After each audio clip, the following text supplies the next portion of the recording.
आज का जो हमारा टॉपिक है फायर और उसके टाइप्स, आग और उसके प्रकार।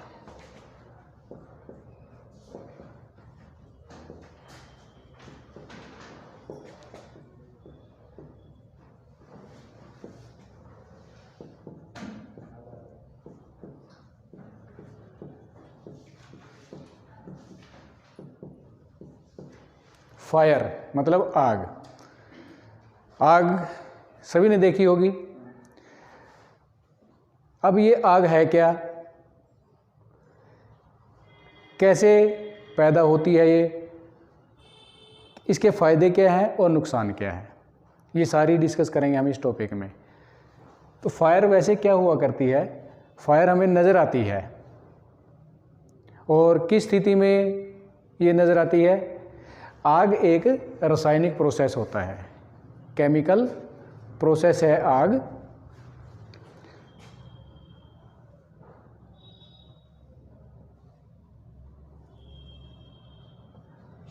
जो तीन चीज़ों की प्रेजेंस में हुआ करती है। पहला फ्यूल, ईंधन। दूसरा ऑक्सीजन।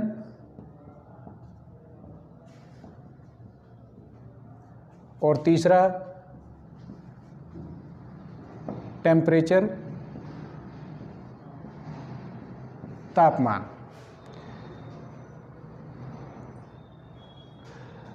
फ्यूल, ईंधन, ऑक्सीजन और टेम्परेचर, जब इन तीनों चीज़ों का मिश्रण हो जाता है तो एक रासायनिक प्रोसेस, रासायनिक क्रिया शुरू होती है और जिसका रिजल्ट हुआ करता है फायर। ईंधन कोई भी हो, ऑक्सीजन की प्रेजेंस होनी चाहिए, टेम्परेचर हाई होना चाहिए, तब फायर क्रिएट होती है। अब ये जो फायर है, जब आग जलती है, तीन चीज़ें हमें मिलेंगी। पहला है फ्लेम प्लस हीट, लाइट और स्मोक। आग जब जलती है, फ्लेम उसकी लो है जिसको हम लपट बोलते हैं, वो नज़र आएगी और उसके कारण हीट, ऊष्मा पैदा होगी, आसपास का एरिया गर्म होगा, गर्मी महसूस करेंगे हम। लाइट, प्रकाश भी होता है और साथ में स्मोक, धुआं भी निकलता है। ये है आग। जब फ्यूल, ऑक्सीजन और टेम्परेचर, इनकी प्रेजेंस में रासायनिक क्रिया होगी, आग जल जाती है।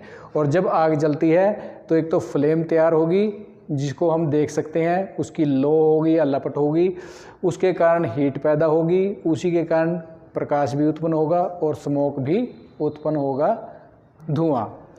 अब ये आग हमारे लिए अच्छी भी है और बुरी भी है। अगर हम इसको एक वरदान के तौर पर लें तो आग कितने काम आएगी हमारे डेली लाइफ में, आग हमारे लिए कितनी ज़रूरी है। देखो, आग से हम किसी भी वस्तु को गर्म कर सकते हैं। आग का प्रयोग पहले टाइम में भी रोशनी के लिए किया जाता था। गांव में कहीं बिजली चली जाए तो आज भी होता है। आग हमारे लिए फ़ायदेमंद भी है। गांव में चूल्हे के ऊपर खाना बनाया जाता है, अगर आग नहीं होगी तो खाना नहीं बनेगा। इसी प्रकार अगर हम अपनी इच्छा से आग जलाते हैं और उससे अपना कोई कार्य करते हैं तो वो हमारे लिए उपयोगी आग है। लेकिन अगर अनावश्यक तौर पर आग कहीं भी लग जाए, चाहे वो एक छोटा वर्कशॉप हो, चाहे फैक्ट्री हो, बड़ी दुकान हो, कोई भी वर्किंग प्लेस हो, घर हो, वो हमेशा नुकसानदायी हुआ करती है। उससे क्या क्या नुकसान होंगे? अगर आग बिना चाहे लग जाए, क्या क्या नुकसान हो सकते हैं? उसे जान माल की हानि हो सकती है, पूरा सामान जल सकता है, कीमती चीज़ें जल सकती हैं, फैक्ट्री में बड़ी बड़ी मशीनरी जल जाती है, पूरी बिल्डिंग जल जाती है। इंसान, मानव जान का भी जोखिम हुआ करता है, उसकी भी, मानव कोई भी है, दुर्घटनाग्रस्त हो सकता है, शरीर जल सकता है और मृत्यु भी हो सकती है। तो अगर तो हमारी इच्छा के अनुसार हम आग का इस्तेमाल करेंगे तो वो हमारे लिए वरदान है, क्योंकि बहुत काम हम आग के द्वारा कर सकते हैं। लेकिन अनचाही अनावश्यक रूप से अगर कहीं आग लग जाए किसी भी असावधानी की वजह से, तो वो हमारे लिए घातक सिद्ध होगी, जो काफ़ी नुकसानदायक है। उसके बाद हम डिस्कस करेंगे कि आग के प्रकार कितने हैं, आग को किन किन श्रेणियों में हम विभाजित करेंगे। अगर श्रेणियों की बात करें तो class A,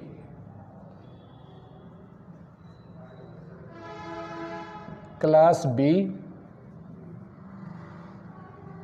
class C, D,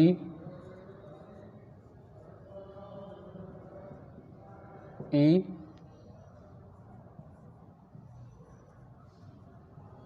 class F. आग को हम इन 6 श्रेणियों में विभाजित कर सकते हैं। क्लास ए आग कैसी होगी, क्लास बी आग कैसी होगी, सी डी ई एफ ये कैसी होंगी। ये कैसे का मतलब ये नहीं कि देखने के बाद आग कैसी लगेगी, वो लाल रंग की होगी, पीले नीले, ऐसे नहीं। किन वजह से किन वस्तुओं में आग लगेगी, उन वस्तुओं के ईंधन के तौर पर जलने के लिए जो ईंधन होगा उनके अनुसार हम इनको श्रेणी में रखेंगे। और इनको याद करना कोई बड़ी बात नहीं है। इनको याद करने के लिए सीधा तरीका है।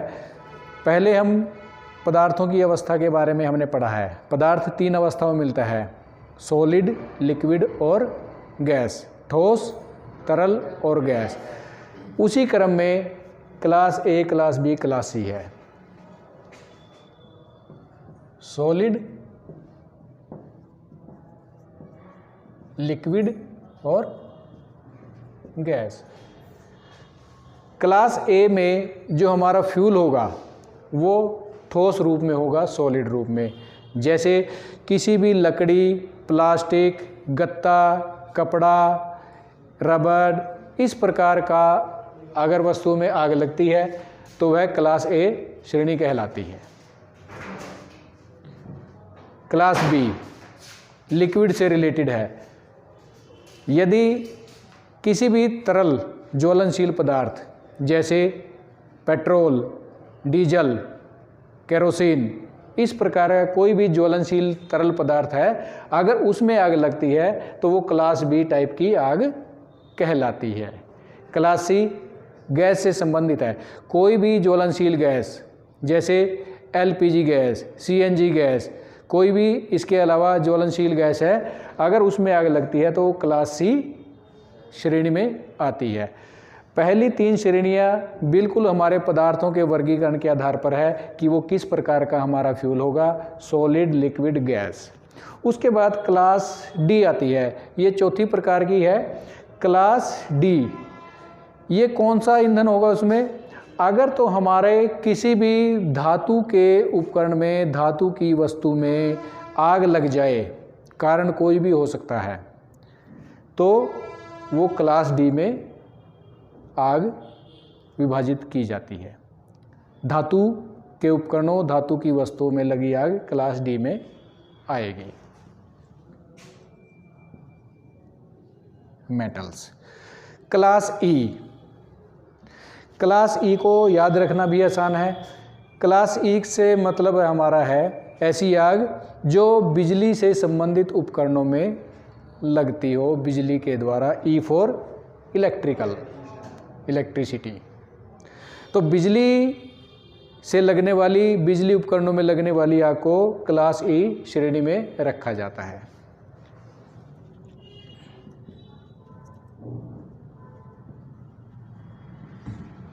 और लास्ट में क्लास एफ। क्लास एफ को भी याद रखना आसान है।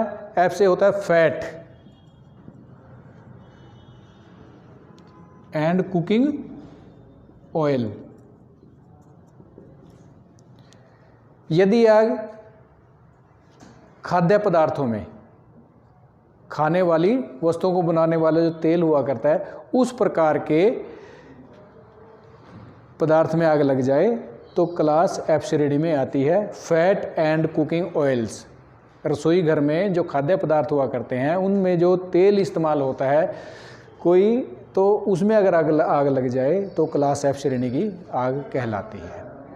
तो इस प्रकार हम आग कैसे पैदा होती है, क्या उसमें से लगने के बाद रिजल्ट आएगा, क्या क्या उसके फ़ायदे हैं, नुकसान है, और जो आग है वो ईंधन के अनुसार किस किस कैटेगरी में हम उसको विभाजित करेंगे, वो सारा इस टॉपिक में हमने कवर किया है।